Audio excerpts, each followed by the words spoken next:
I've been asked a few times over the last couple weeks how construction loans work, just on paying and what the client is responsible for. So I wanted to get on here and try and explain it as quickly as possible. And bear with me, I have allergies going right now that are bad.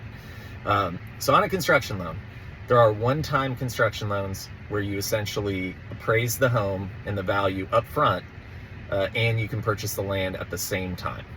The benefits to this is you are closing before the home ever starts. You're paying one set of closing costs, and you're able to lock in your interest rate at that time.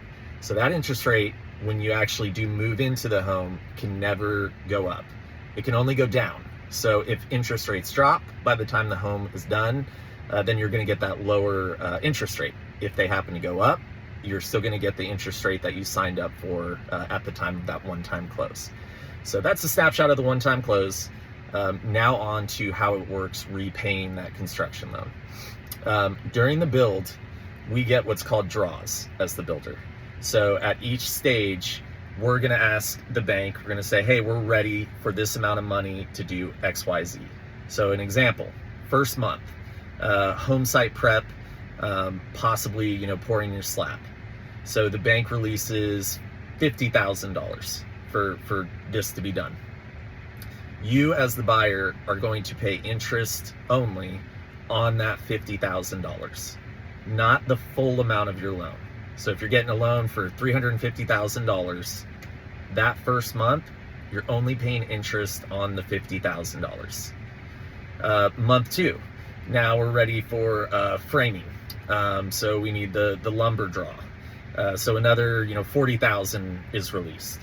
So now month two, you're not paying $50,000. You're going to add that $40,000 from the framing. So now you're paying $90,000. You're paying interest only on $90,000 for that month. And that just keeps going until you close on the home. So each time there's a new draw, now you're paying interest on the full amount of money that has been taken out, not the full amount of money that you're going to, borrow towards the end. So those gradually, obviously, your interest payments gradually go up through the build until the end. And this is one of the reasons why it's so important to get a builder who's organized, who's going to stick to schedule and get it done in a timely manner. No builder, including myself, can ever promise a closing date.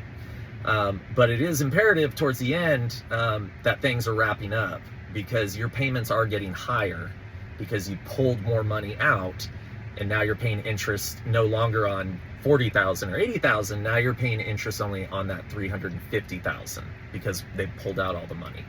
And so that's, again, why you want to be doing really good discovery, asking really good questions with these builders, just to make sure that you're taken care of and you're not stuck paying the interest on the full $350,000 for 3 months towards the end because the builder didn't schedule things correctly.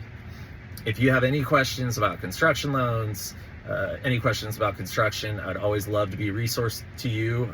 Feel free to reach out to me anytime.